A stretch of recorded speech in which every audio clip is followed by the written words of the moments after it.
আজ আমাদের সঙ্গে রয়েছেন সংস্কার কমিশনের সদস্য, লেখক ও রাজনৈতিক বিশ্লেষক ডাক্তার জাহিদুর রহমান। ডাক্তার জাহিদুর রহমান, আপনাকে ধন্যবাদ, আপনি আমাদের অনুষ্ঠানে আমাদেরকে সময় দিয়েছেন। আপনাকে স্বাগত জানাই আমাদের অনুষ্ঠানে যুক্ত হওয়ার জন্য। একটা বীভৎস নারকীয় হত্যাকাণ্ড গতকাল বিকেল থেকে দীর্ঘ সময় পর্যন্ত আমাদের নানা আলোচনার বিষয় হয়ে পরিণত হয়েছিল। রাইটলি আমাদের অনেকেরই বিশ্বজিৎকে কুপিয়ে হত্যার মতো দৃশ্য বলে অনেকের মনে হয়েছে। পার্থক্য আছে, তারপরও সেটার তুলনায় ওখানে অসংখ্য মানুষ প্রেজেন্ট ছিলেন, টিভি ক্যামেরা প্রেজেন্ট ছিল বিশ্বজিৎকে হত্যা, এবং দীর্ঘ সময় থেকে এ কাজ হয়েছে। এটা ইন্টেন্সিটিতে খানিকটা কম হলেও প্রকাশ্য দিবালোকে একজন মানুষকে এভাবে হত্যা করা হয়েছে। কেউ কেউ দেখছেন, আমি এগুলো দেখার যোগ্য বলেও মনে করি না, মানে এগুলো দেখা যায় না, আর এটা এতটাই ব্রুটাল, কিন্তু কিছু মানুষ এটা করছেন।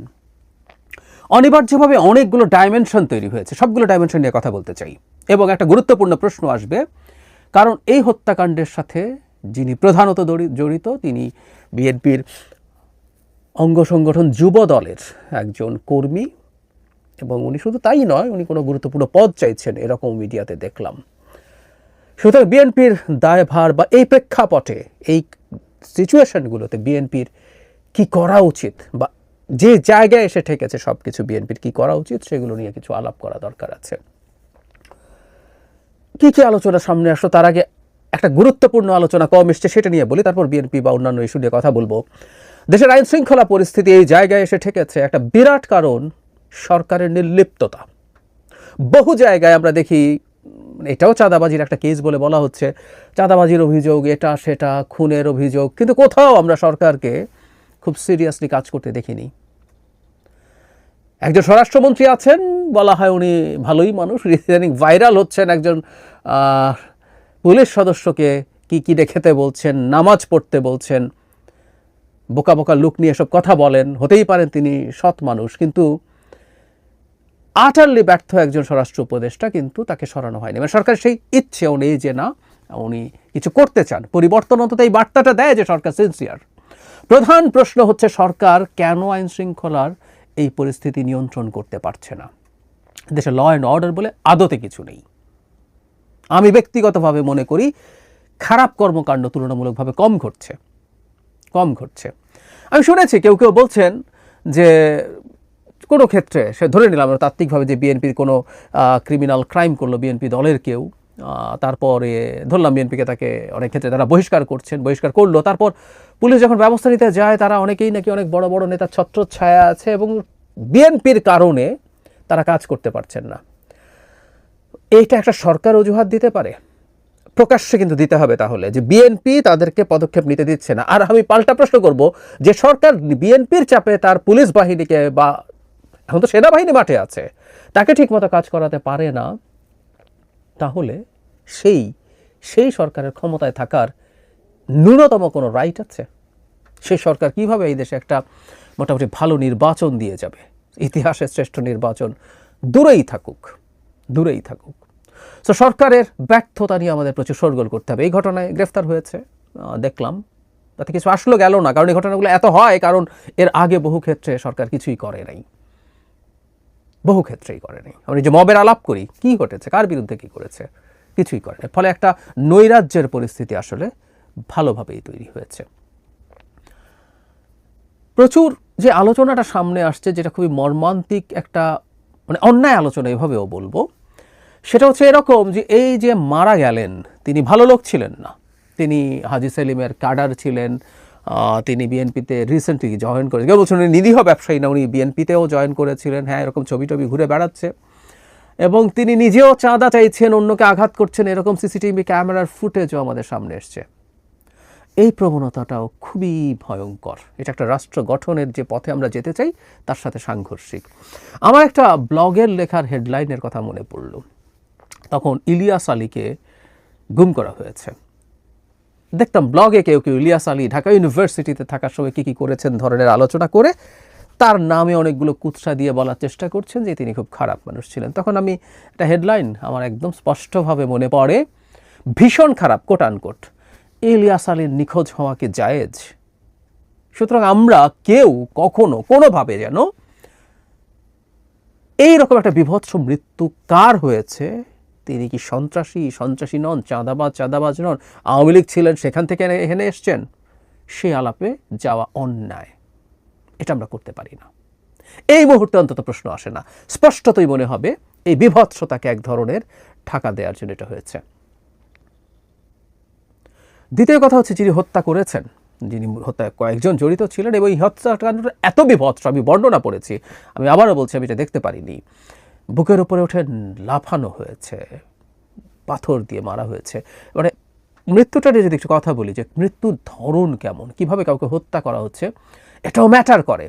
দিনের বেলা প্রকাশ্য দিবালোকে রাস্তায় ফেলে আধমরা একটা মানুষকে পাথর দিয়ে এভাবে হত্যা করা হয়েছে, লাফানো হয়েছে শরীরের ওপরে।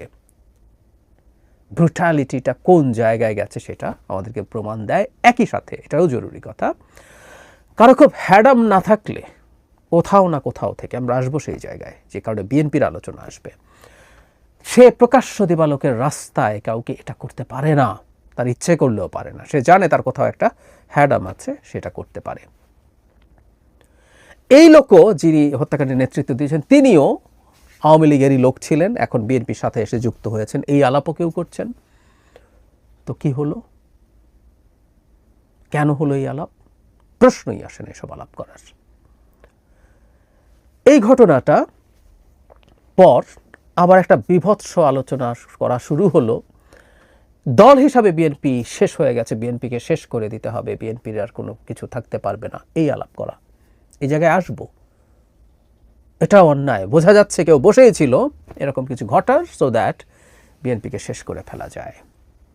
কোনোটাই ভালো ফল আনবে না দেশের জন্য।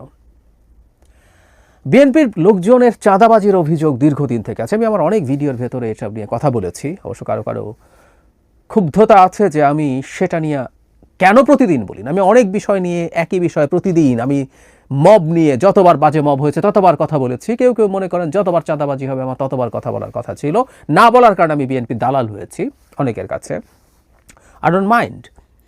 কিন্তু বিএনপির লোকজন যখন চাঁদাবাজি করছে বিভিন্ন জায়গায়, বিএনপি বহু মানুষকে বহিষ্কার করেছেন, তাদের বিরুদ্ধে সরকারের ব্যবস্থা নেওয়ার কথা ছিল, নেওয়া হয় নাই।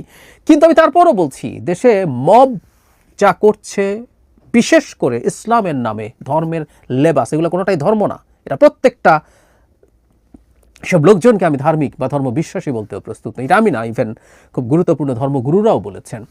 সেটার ওজন, সেটা আমাদের সমাজে যতটা ক্রাইসিস তৈরি করে, তার তুলনায় এই চাঁদাবাজিগুলো খুব বড় বিষয় না। আমাদের অনেকের ব্যক্তিগত জীবনে চাঁদাবাজি বা এগুলো প্রভাব ফেলে বলে আমরা ক্ষুব্ধ হই, কিন্তু আমরা একটা স্টেটের আলোচনায় এটা আসলে অত বড় না। আমি একদিন বিস্তারিত কথা বলবো এই বিষয়ে।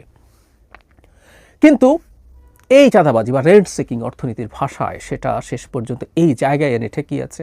বিএনপির তার নিজের বহু মানুষ এই সংখ্যাটা নিয়ে ফ্যাক্ট চেক করে দেখা গেছে, যেটা মিডিয়ায় আসে 100-র বেশি সেটা না, কিন্তু তারপরও যে সংখ্যাটা ঠিকঠাক মতো ফ্যাক্ট চেকিংয়ের মাধ্যমে নিশ্চিত করা গেছে, এই সংখ্যাটাও বিরাট। 40-50 জন বা তার চেয়ে বেশি মানুষ নিজেদের মধ্যে এই অন্তর্কন্দলে তাদের প্রভাব, তাদের এই রেন্ট সিকিংয়ের যে চর্চা, সেটা টিকিয়ে রাখার জন্য করেছেন। বিভৎস তথ্য। এটা ভিডিও আমাদের সামনে এসেছে বলে আমরা অনেক বেশি আহত হয়েছে। এই ভিডিও নেওয়া যায় না, কিন্তু একই সাথে বলছে, একটা মানুষকে গুলি করে মেরে ফেলারও যদি ভিডিও থাকে আর এই ভিডিও, দুটোর মধ্যে ডিফারেন্স আছে। এর মধ্যে শিয়ার জিঘাংসা আছে, এর মধ্যে শিয়ার হ্যাডাম আছে। আমাকে কেউ কিছু করতে পারো না, আমি দিনের বেলায় এভাবে পাথর দিয়ে থেতলে মানুষ মেরে ফেলতে পারি। কেউ না কেউ, কারা না কারা অবশ্যই এর সাথে জড়িত আছেন, তার হ্যাডামের উৎস সেটা।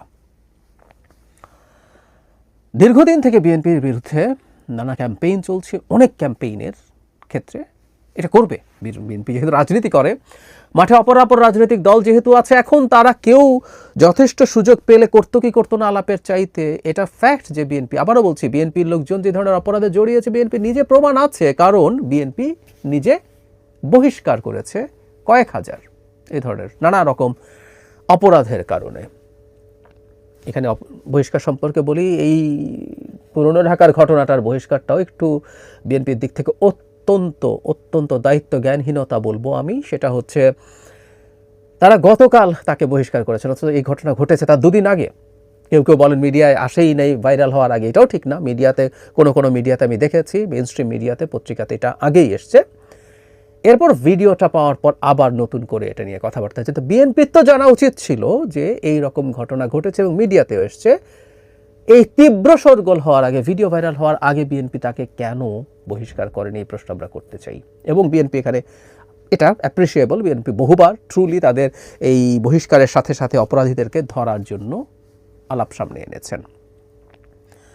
বিএনপিকে আসলে খুব সিরিয়াসলি এগুলো ঠেকানোর চেষ্টা করতে, আমি জানি বিএনপি সরকারে নাই, বিএনপির অ্যাডমিনিস্ট্রেটিভ পাওয়ার নাই। আমি থানা যেদিন বিএনপি আক্রমণ করেছিল পাটগ্রাম থানা এবং দুজনকে ছাড়িয়ে নিয়ে গেছে, সেদিনও আমি বলেছিলাম বিএনপির উচিত হবে কাউকে অ্যাসাইন করা টু মনিটর, যে সরকার এটা এদেরকে ধরার জন্য ইয়ে করছে কিনা। শুধু সেটা না, এই ঘটনা যেটা ঘটলো, এই ঘটনায় শুধু একজন দুজন বহিষ্কার নাকি এরকে কেন্দ্র করে এখানে একটা বড় অংশ, এই কমিটি বিভিন্ন রকম আছে, তাদেরও এক ধরনের দায় দিয়ে, কারণ আমি বলছি যে হ্যাডামের একটা উৎস আছে, এগুলো খুঁজে বের করে একটা এক্সাম্পলারি স্টেপ বিএনপির আসলে নেওয়া উচিত। 5 আগস্ট পরবর্তী সময়ে বাংলাদেশ যে পাল্টে গেছে, বাংলাদেশের বহু মানুষের, অসংখ্য মানুষের চিন্তা যে পাল্টে গেছে, এটা বিএনপির টপ লেভেল, একেবারেই যিনি টপে আছেন তিনি খুব ভালোভাবে রিয়েলাইজ করেন বলে আমি তার প্রকাশ্য বহু কিছুতে দেখি, তার বক্তৃতা, তার লেখা, টপ লিডারশিপে অনেকের সাথে কথা হয়, সেখানেও দেখি যে তারা সেটা ফিল করেন, বোঝেন। কিন্তু বিএনপির মধ্য থেকে নিম্ন পর্যায়ের একটা বিরাট অংশ শেখ হাসিনার মতো মগের মুল্লুক কায়েম করবেন বলে খোয়াব দেখেছেন, মানে তারা শেখ হাসিনার মগের মুল্লুক সরিয়ে তার মগের মুল্লুক আনবেন, এই খোয়াব হয়তো দেখেছেন। বহু ক্ষেত্রে তাদের আচরণ সেই রকম। এখন সেটার লাগাম কিভাবে পড়াবে সেটা বিএনপি জানে। ওই যে বলেছি যে শুধুমাত্র একজন দুজন না, একেবারে কার প্রভাবে, কার হ্যাডামে তাদের হ্যাডাম তৈরি হয়, সেরকম কিছু মানুষজন খুঁজে বের করে খুবই টাফ কোনো সিদ্ধান্ত নেওয়া একেবারেই জরুরি বলে আমি মনে করি। অনেক রকম বিপদ না হয়ে আছে, এরকম প্রত্যেকটা আইন শৃঙ্খলার ঘটনা নির্বাচনকে অনিশ্চয়তার দিকে ঠেলে দেয়, বুঝতে হবে বিএনপির। এবং যে ক্যাম্পেইন তার বিরুদ্ধে হচ্ছে, এবং যে কথাটা শুরুতে বলছিলাম, এর মধ্যে একটা বিভৎস অন্যায় ক্যাম্পেইন হচ্ছে, মানে পারলে এখন বিএনপি নিষিদ্ধ করে দিতে হবে টাইপের আলাপ কেউ তোলার চেষ্টা করছেন। বিএনপির প্রতিপক্ষ যারা আছে তারা তাদের ক্যাম্পেইনে, তাদের নির্বাচনের ক্যাম্পেইনে, পলিটিক্সের ক্যাম্পেইনে এটা ব্যবহার করবেন, তারা চেষ্টা করবেন তাদের দল কত ভালো, আর যে দলটা ক্ষমতায় যেতে পারে বলে বলা হচ্ছে সেই দলটার কত খারাপ, সেগুলো তারা বলবেন। কিন্তু যেভাবে পুরো সংগঠনকে দায়ী করে, সেই সংগঠনের পুরো সম্পূর্ণ দায় চাপিয়ে সেই সংগঠনকে ধ্বংস করে দেওয়ার খোয়াব কেউ কেউ দেখেন, এটা খুব বিভৎস ব্যাপার। বাংলাদেশের রাজনীতিতে, বাংলাদেশের গণতন্ত্রের জন্য একটা বিএনপি, যেই বিএনপিটা জনগণের মনের ভাষা বুঝবে, সে 50 বছরের দল, তার অনেক রকম ডিনামিক্সের মানুষ আছে, সে একটা যখন রাজনৈতিক সংস্কৃতি অত ভালো পর্যায়ে ছিল না সেই সময়ের মধ্য দিয়ে গেছে, এবং একটা মারাত্মক ফ্যাসিস্ট এবং একটা অংশ পরে মাফিয়া রেজিমের বিরুদ্ধে সে লড়াই করে গেছে। সেইটার মধ্যে থেকে, এর মধ্যে এটা একটা রিস্কি। আপনি যখন এরকম দের সাথে ফাইট করেন, আপনার নিজেরও সেই চরিত্র পেয়ে যাওয়ার সম্ভাবনা থাকে, কারণ আপনি তো ওই ভাষায় কথা বলেছেন দীর্ঘদিন। কিন্তু বিএনপিকে এরপরও আমাদের, তার এই সব প্রবলেমের পরও বিএনপিকে এই দেশের স্বার্থে লাগবে একটা মধ্যপন্থী দল, খুবই জরুরি। আজকে হয়তো আমাদের এই অন্যায়, অনিয়ম, খুনাখুনিগুলো দেখে খুবই খারাপ লাগছে, কিন্তু একটা দেশের রাজনীতিতে একটা মধ্যপন্থী বড় দলের কত বড় ভূমিকা, কত বড় গুরুত্ব, এটা আমরা অনেকে আসলে জানি না। ওই গুরুত্ব মাথায় রাখতে হবে। সুতরাং বিএনপির সমালোচনা করতে হবে, টাফভাবে করতে হবে, এবং বিএনপির উপর চাপ তৈরি করতে হবে যাতে বিএনপি নিজেকে শুধরে নেয়, টপ না একেবারে বটম পর্যন্ত। কারণ আমরা চাইবা না যে দীর্ঘ সময় এই দেশ বিএনপি দ্বারা শাসিত হবে বা বিএনপি দেশ পরিচালনা করবে, যদি ইউফেমিস্টিকলি বলি।